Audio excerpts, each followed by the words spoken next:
مسجد نبوی کو خوشبو سے کیسے مہکایا جاتا ہے؟ رمضان میں یہ ذمہ داری کون سر انجام دیتا ہے؟ کن چیزوں کا استعمال ہوتا ہے؟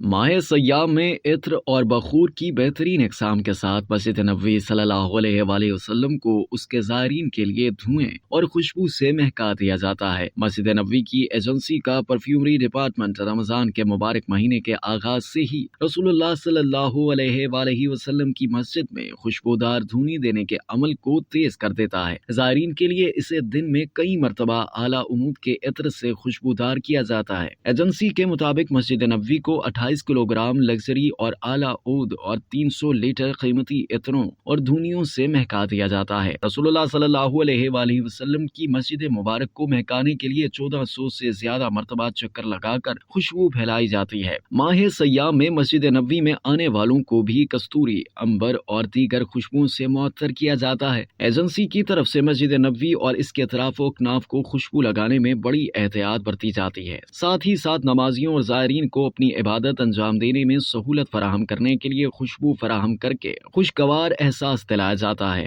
رمضان کے بابرکت مہینے میں ایجنسی کے آپریشنل پلان میں نمازیوں کو بہتر سے بہتر خدمات فراہم کرنا بھی شامل ہے۔ اب تک کے لیے اتنا ہی۔ مزید جاننے کے لیے سبسکرائب کیجیے ڈیلی جنگ یوٹیوب چینل اور لائک کیجیے ڈیلی جنگ فیس بک پیج۔